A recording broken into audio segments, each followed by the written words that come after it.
Hola, muy buenas tardes. Muchas gracias por visitar este canal, tener la disposición de escuchar un mensaje bíblico. En esta oportunidad también quisiera considerar el Evangelio de Marcos para pensar en nuestro Señor Jesucristo. Y vamos a leer en el capítulo 1, versículo 35. Capítulo 1, versículo 35, el Evangelio de Marcos. Dice así: levantándose muy de mañana, siendo aún muy oscuro, salió y se fue a un lugar desierto y allí oraba. Lo que tengo en mente en esta oportunidad es poder considerar al Señor Jesucristo en esos retiros que Él realizaba para estar a solas. A veces estando solamente Él y su Padre, como en esta oportunidad, y en otras ocasiones en las que Él tomó aparte a sus discípulos y estuvieron a solas. La soledad de nuestro Señor y la soledad que quiere compartir con nosotros también, tiempos apartes que podamos pasar con el Señor Jesucristo. El deseo de mi corazón es que al contemplar la vida del Señor nos veamos motivados a amarle más, a adorarle más y a servirle mucho más.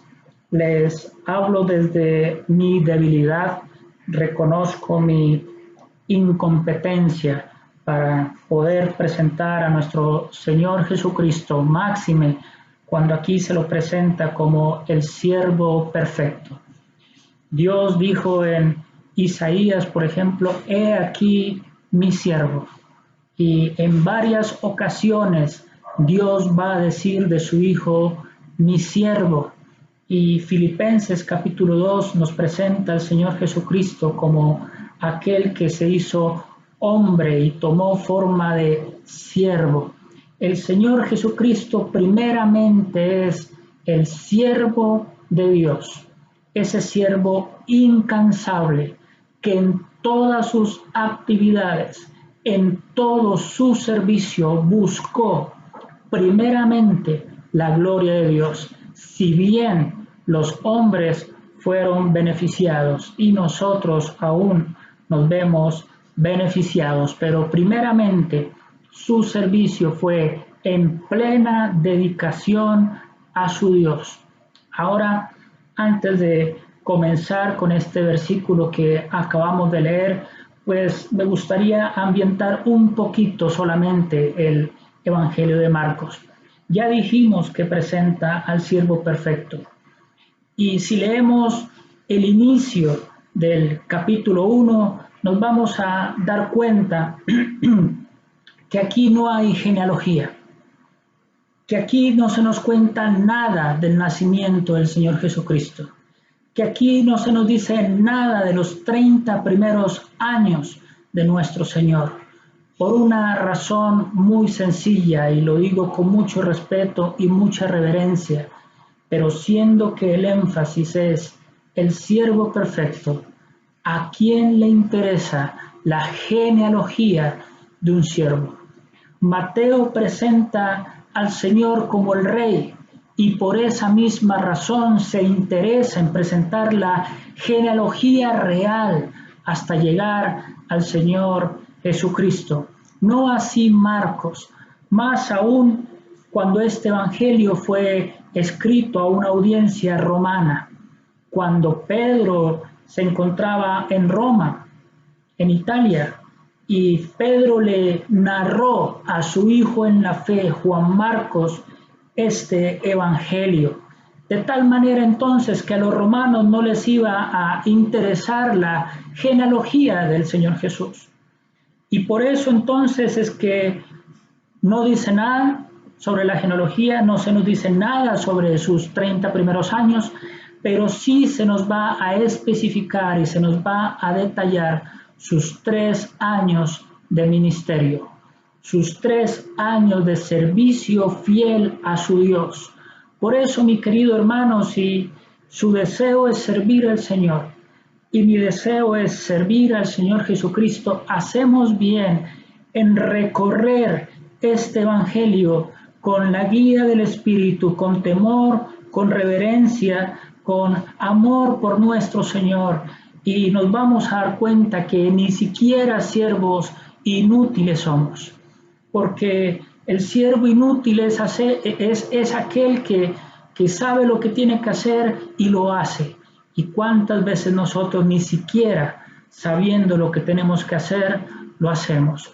Cuando contemplamos el servicio del Señor, es un servicio incansable, inagotable, mañana, tarde y noche, dispuesto para su Dios, dispuesto para las personas, cumpliendo la voluntad de Dios.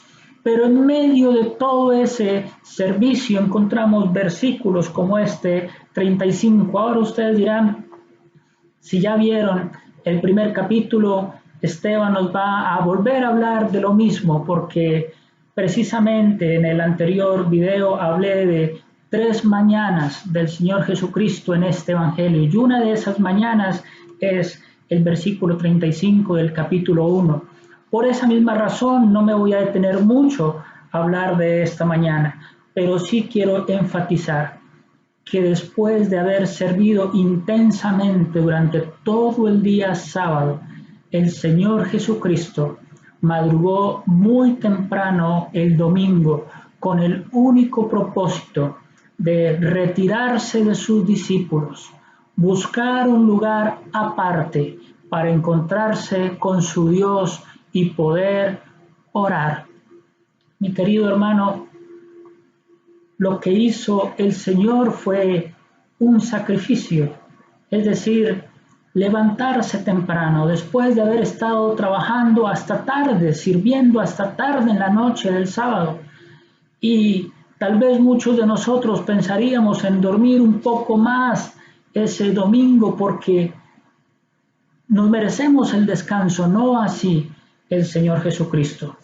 Muy temprano se levantó, muy temprano buscó un lugar aparte y en ese lugar oró a su Dios.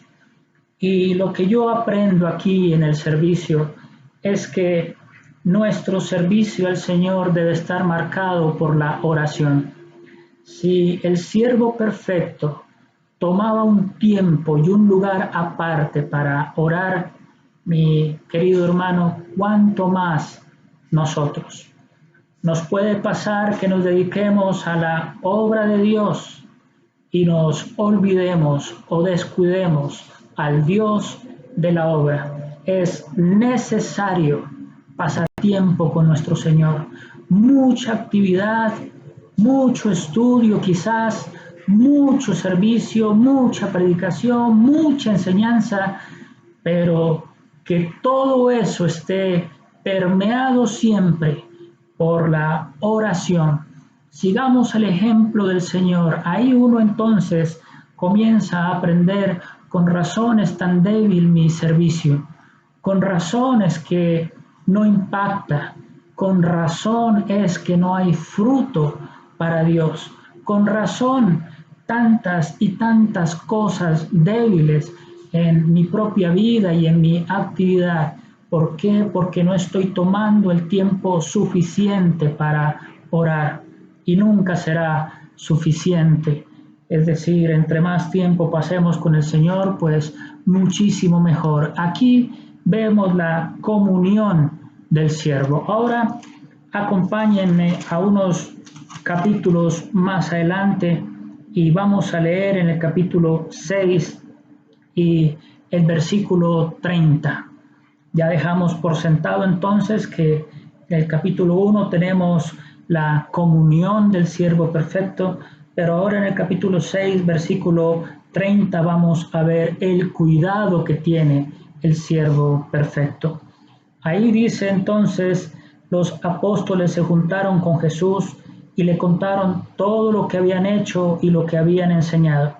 Él les dijo: venid vosotros aparte a un lugar desierto y descansad un poco, porque eran muchos los que iban y venían, de manera que ni aún tenían tiempo para comer. Y se fueron solos en una barca a un lugar desierto.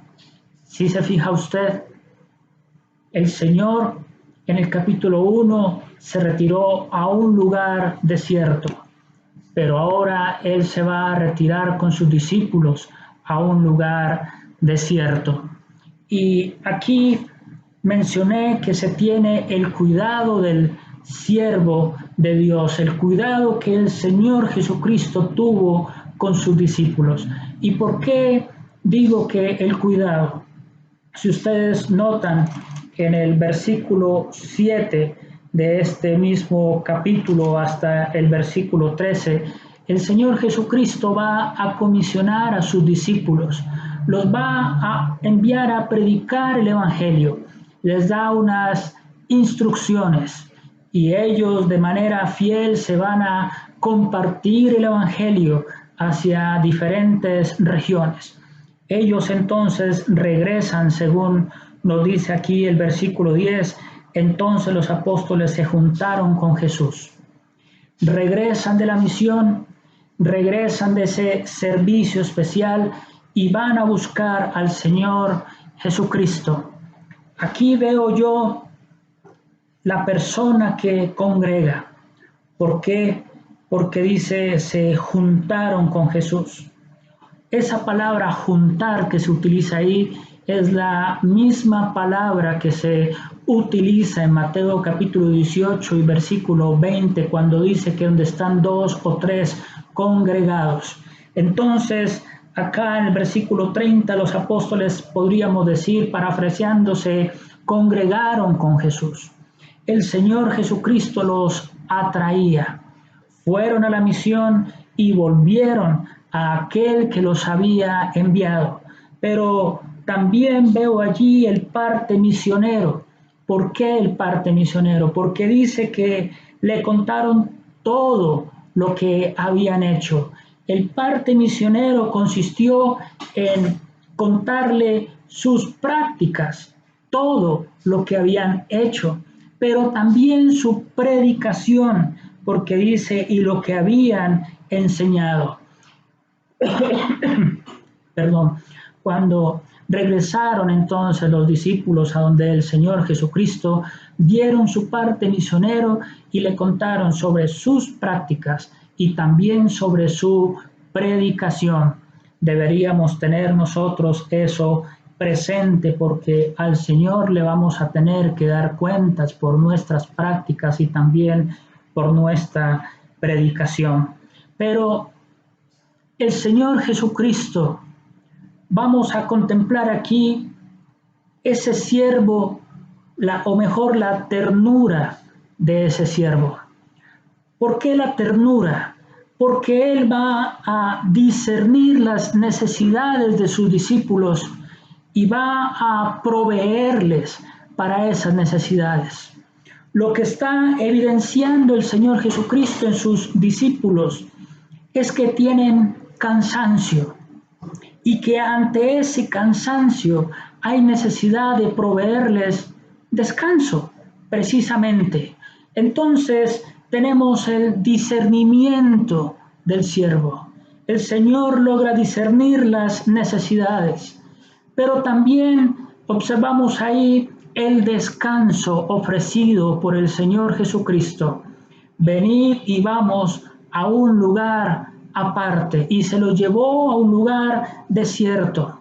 Pero no solamente tenemos el discernimiento, no solamente el descanso, también tenemos la dirección que el siervo perfecto les iba a dar a sus discípulos. No les dijo vayan a un lugar desierto, les dijo vamos, venid, vamos a un lugar desierto. Él los iba a dirigir, Él los iba a guiar. ¿Con qué ternura? ¿Con qué cuidado que el Señor Jesucristo trata a los suyos? Pero también vemos allí el disfrute de su presencia. El Señor se iba a ir con ellos a un lugar aparte. Me anima a mí pensar que no estoy solo, que cuando hay cansancio en mi vida, el Señor Jesucristo me provee el reposo, el descanso que necesita mi alma. que Él está dispuesto a dirigirme a ese descanso, que Él discierne, que Él conoce, que Él ve la necesidad más profunda de mi corazón. Y mi hermano, anímese usted también y consuélese pensando que el Señor conoce las partes más profundas de su vida y que está dispuesto a obrar en esa necesidad. Pero además de eso, quiere ir con nosotros para que disfrutemos de su presencia. Qué cuidado, qué ternura tenía el Señor Jesucristo para con sus discípulos. Dice ahí que ni siquiera tenían tiempo para comer. ¿No le ha pasado eso en muchas ocasiones? Quizás en su trabajo, quizás en su estudio, quizás en la obra de Dios, está haciendo tantas cosas que ni siquiera le queda tiempo para comer. Y el Señor Jesús, mi amado hermano, Él no es indiferente, Él está pendiente, Él nos cuida, nos ayuda, nos provee, nos dirige, podemos contar con su presencia. Entonces, ya hemos hablado de la comunión del siervo perfecto, pero ahora acabamos de ver el cuidado del siervo de Dios, de nuestro Señor Jesucristo. Avancemos ahora al capítulo 7 y versículo 31 para hablar de la curación del siervo, no la sanación para él ni la cura para él, todo lo contrario, la cura o la curación que él ofreció. Versículo 31 del capítulo 7 dice: volviendo a salir de la región de Tiro, vino por Sidón al mar de Galilea, pasando por la región de Decápolis. Y le trajeron un sordo y tartamudo, y le rogaron que le pusiera la mano encima. Y tomándole aparte de la gente, metió los dedos en las orejas de él, y escupiendo, tocó su lengua. Y levantando los ojos al cielo, gimió y le dijo: Efata, es decir, sea abierto. Al momento fueron abiertos sus ojos, y se desató la ligadura de la lengua, y hablaba bien. Ahora el versículo 36, lo repito, la primera parte: y tomándole aparte de la gente. Llegó una gente, una multitud, digamos, a pedirle por esta persona que era sorda, pero que además era tartamuda, no podía hablar bien. Y me llama la atención que dice ese versículo que lo tomó aparte de la gente. ¿Por qué no lo sanó ahí delante de todos? ¿Por qué no lo hizo en medio de las personas que se lo llevaron a él para que lo curara? Porque el Señor quería tener un trato personal con esa persona sorda y tartamuda. Lo apartó. Y aquí comenzamos a aprender que el Señor quiere tener un tiempo especial con cada uno y pensando en la salvación de las personas. Mire, mi querido amigo, es necesario que usted salga de la multitud, que usted salga del campamento, que usted salga de la religiosidad, que usted salga del montón, que se deje guiar por el Señor Jesucristo y que ahora entonces tenga un encuentro personal con el Señor Jesús. El Señor va a tocar sus orejas y cuando se las tocó no lo sanó. Era demostrándole a él lo que iba a hacer con esa persona. Escupió y tocó su lengua no para sanarlo de esa manera, sino indicándole que lo iba a sanar también de su tartamudez. Mira, mi amigo, tú hasta este momento no has escuchado la voz del Señor y por la misma razón no puedes hablar del Señor. Tu lengua tiene una ligadura porque no puedes hablar del Señor sin tener al Señor en tu corazón. Y mi ruego para ti en esta noche es que escuchando del Señor Jesucristo, siendo sordo hasta este momento, estoy hablando en términos espirituales, es que por fin el Espíritu del Señor abra tus oídos para que escuches su voz, desate tu lengua para que de ahora en adelante lo confieses a Él como tu Señor y tu Salvador, para que prediques de Él, para que hables ahora sí que puedes de tu Señor Jesucristo. El Señor entonces tiene un encuentro personal con este sordo y tartamudo, pero en el versículo 34 dice, y levantando los ojos al cielo, es decir, oró públicamente. El Señor oraba en privado, pero entonces ahora está orando en público. El resultado de la oración privada se manifestará también en lo público. No puede ser que nosotros pretendamos ser más espirituales en nuestra oración pública de lo que somos en nuestra oración privada. La oración pública estará sí o sí determinada por nuestra oración privada. Y aunque el Señor Jesucristo era y es todopoderoso, como muestra su dependencia de Dios, levanta los ojos al cielo, orando para realizar ese milagro. Hermanos, que podamos estar dependiendo de nuestro Dios. Vamos a predicar el Evangelio, le vamos a hablar a alguien que hasta ahora no es salva. Necesitamos depender de nuestro Dios. Vamos a servirle al Señor de una manera pública, vamos a compartir el Evangelio de una manera pública. Necesitamos depender de nuestro Dios. ¿Quién de nosotros podría salvar a un inconverso? El corazón del ser humano es como jabón entre nuestras manos. No podemos salvar a nadie. Necesitamos la dependencia de nuestro Dios. Pero además dice, después de levantar los ojos al cielo, dijo efata, un término arameo que significaba sé abierto. Bueno, antes de eso dice que gimió. Esa palabra gemir es suspirar profundamente por un dolor profundo en el alma.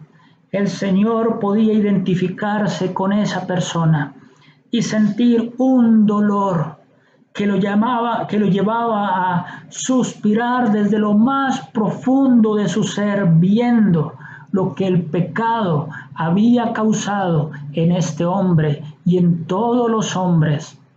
Y es así como nosotros debemos contemplar a las personas. Nosotros, por la gracia de Dios, ya somos salvos, pero debemos gemir por el inconverso, debemos gemir por el incrédulo. Debe haber un dolor en nuestra alma al ver lo que el pecado ha causado en la sociedad, sí, pero también a nivel individual. De tal manera entonces que podamos así con ese sentimiento profundo predicar y compartir el Evangelio de la gloria de nuestro Dios bendito, el glorioso Evangelio de nuestro Señor. Y ahora sí, efata, sé abierto. El Señor tiene el poder para hacerle escuchar a usted el Evangelio de salvación. Ahora leyendo este pasaje pensaba yo, cuando él fue curado de su sordera, ¿cuáles fueron las primeras palabras que él escuchó? ¿O a quién escuchó por primera vez? Sí, mi hermano, creo no equivocarme, pero él escuchó por primera vez la voz del Salvador. Y cuando su ligadura, la ligadura de su lengua fue quitada, ¿cuál fue la primera palabra que él pronunció teniendo al Señor Jesucristo de frente? Tal vez, muy probablemente lo que él dijo fue gracias. Años de sordera, años tartamudo. Y ahora por fin este hombre, el Señor Jesucristo, lo sana. Desde lo más profundo de su corazón debió haber salido ese gracias. Y en nosotros debe existir esa gratitud profunda por nuestro Señor.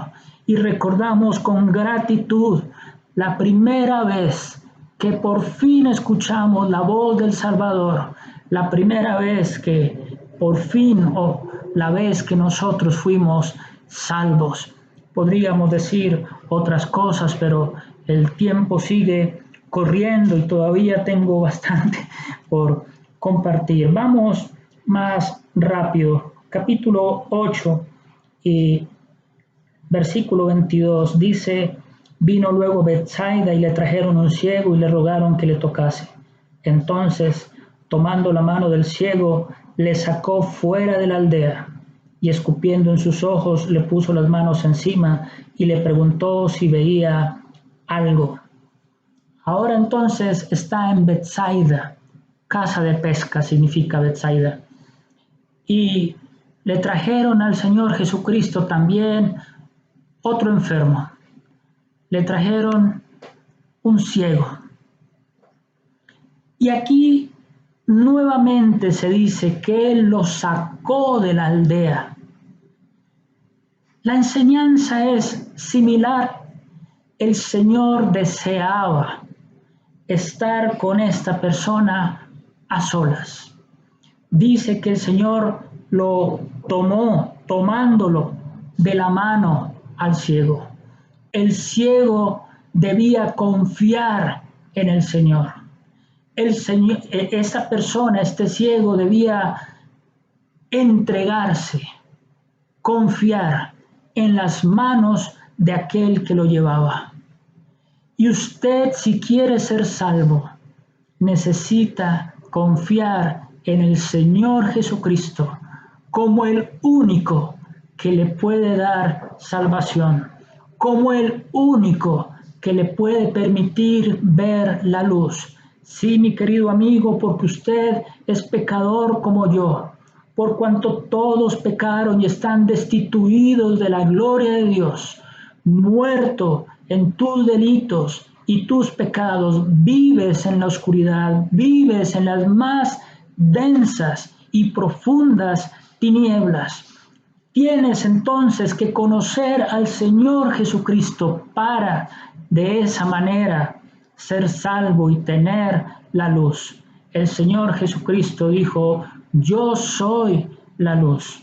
Entonces, cuando tú crees en Él de todo corazón, eres salvo, más allá de un mero entendimiento, de una mera aceptación. El depositar toda tu confianza en el Señor Jesucristo para la salvación de tu alma. Lo saca de la aldea. Mira, esa aldea nos puede hablar de religiosidad, así como el campamento de los judíos hablaba de religiosidad. El Señor quiere que abandones todo eso, que salgas con Él y que salgas a Él. Pedro le dijo al Señor: ¿a quién iremos? Tú tienes palabras de vida eterna. Mira, no te estamos presentando, no te estamos hablando de una religión. Lo que queremos que comprendas es que solamente hay luz y salvación en el Señor Jesucristo. Pero avancemos ahora al capítulo 9. Lo del ciego era también una cita en cuanto a la curación del Señor. El Señor quiere curar tu alma y el Señor también quiere curar nuestra alma. Ahora el capítulo 9. Vamos a hablar de la contemplación del siervo perfecto. Versículo 2 dice: 6 días después, Jesús tomó a Pedro, a Jacobo y a Juan y los llevó aparte solos a un monte alto y se transfiguró delante de ellos. Y sus vestidos se volvieron resplandecientes, muy blancos como la nieve, tanto que ningún lavador en la tierra los puede hacer tan blancos. Y les apareció Elías con Moisés, que hablaba con ellos. Y bueno, continúa este hermoso relato de la transfiguración. ¿Se dio cuenta usted aquí que también habla que el Señor Jesucristo tomó a 3 de sus discípulos y se los llevó a un monte aparte? Y dice, los llevó aparte solos a un monte alto.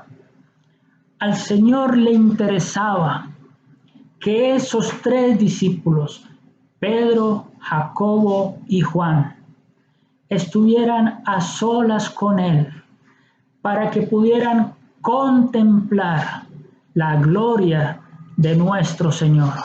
Se los llevó a un monte alto y ahí delante de ellos se transfigura, y esos vestidos humildes que caracterizaban al Señor ahora van a ser ropajes reales, ropajes espléndidos, vestidos gloriosos. Y los discípulos pudieron ver ahí al Señor Jesucristo en toda su majestad, y pudieron ver al Señor en la apariencia que Él va a tener cuando venga a reinar sobre esta tierra. En los otros evangelios dice que los discípulos estaban cargados de sueño, mas permaneciendo despiertos, pudieron ver la gloria del Señor. Mis queridos hermanos, que podamos permanecer despiertos para contemplar la gloria del Señor. A veces la debilidad de nuestro servicio radica en que no tomamos tiempo para apreciar la gloria de nuestro Señor. ¿Qué si Pedro, Jacobo y Juan se hubieran dormido?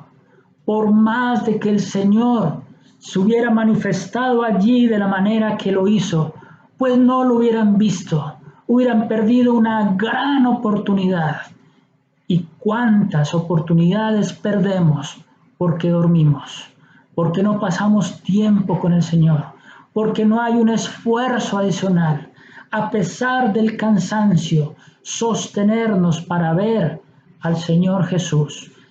Los llevó a un monte alto, y no va a ser de otra manera en que nosotros podamos apreciar la gloria de nuestro Señor, si no es subiendo, si no es yendo a la presencia de Dios, acá en lo terrenal, en nuestras fuerzas y con nuestro intelecto. Jamás lograremos contemplar a la persona bendita del Hijo de Dios. No podremos ver su gloria como Él quiere que la veamos. Él era el personaje principal, y sin embargo, por mantenerse despiertos viéndolo a Él, ahora también van a apreciar a Moisés y Elías al lado de Él, conversando de la partida que el Señor Jesucristo iba a realizar en Jerusalén, es decir, de su muerte en la cruz.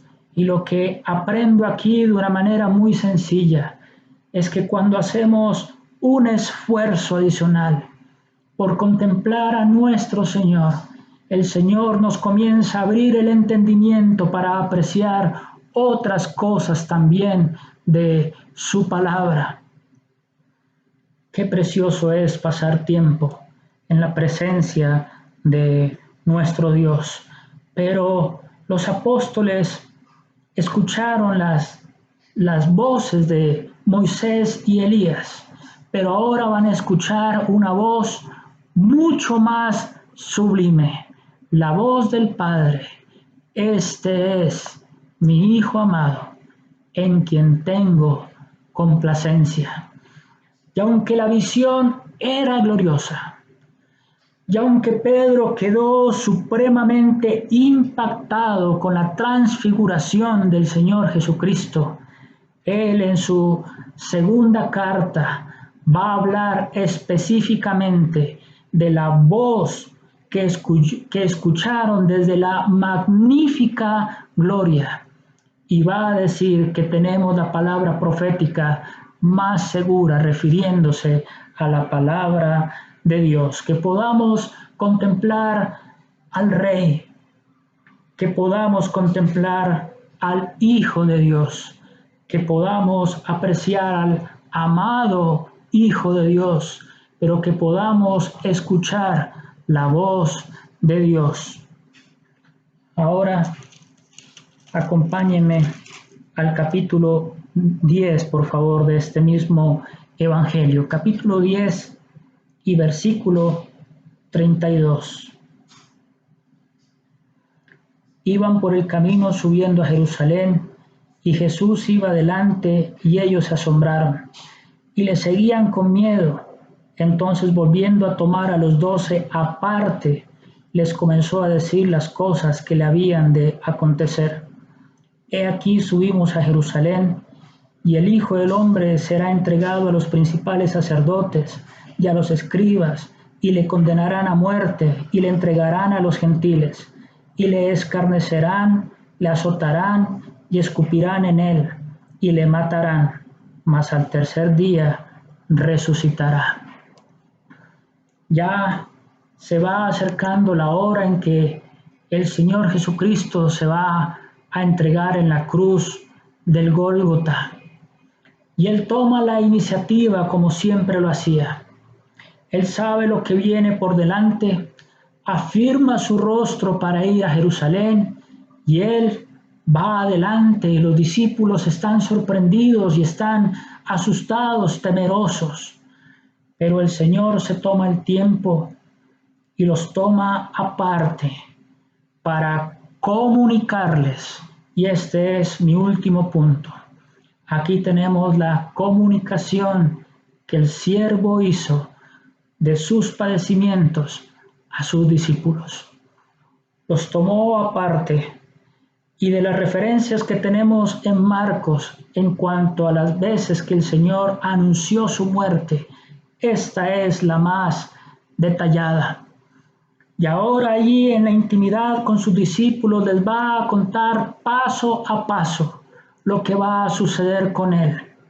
7 aspectos de su obra, 7 aspectos de sus padecimientos. El último de ellos tiene que ver con su resurrección. Saben, hermanos, como si el Señor en esta noche nos tomara aparte también y nos comenzara a decir a cada uno lo que Él quiere que comprendamos y apreciemos de sus padecimientos, cosa o paso por paso. Les dice: el Hijo del Hombre será entregado, primero, le condenarán, 2, le entregarán a los gentiles, 3, le escarnecerán, 4, le azotarán, 5, le escupirán, 6, le matarán, 7, al tercer día resucitará. Corrijo lo que dice 7 aspectos de sus padecimientos, y el octavo es la resurrección. Y me llama la atención que justamente el octavo paso tiene que ver con la resurrección. Y fue justamente en el día 8 o el primer día de la semana, un domingo, que el Señor se levantó de entre los muertos.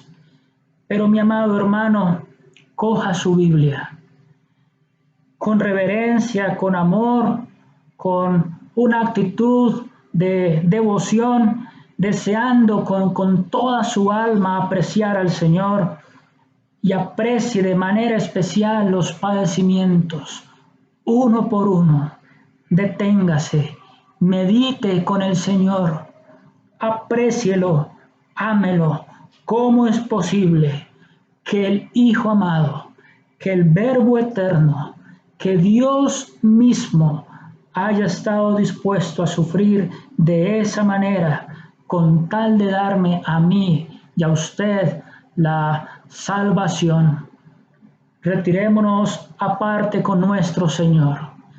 Tomemos un tiempo aparte para orar, imitemos al Señor. Dejémonos guiar por el Señor, dejémonos cuidar por el Señor. Permitamos que Él nos cure también, pasemos un tiempo personal con nuestro amado Salvador. Subamos al monte alto y contemplemos la gloria del Señor. Pero ahora, mis hermanos, como si nosotros estuviéramos allí con los discípulos subiendo a Jerusalén, detengámonos a escuchar la voz de nuestro Señor en cuanto a sus padecimientos. Estas expresiones entonces que nos ayuden para apreciar más a la persona de Cristo y que Él prospere su palabra.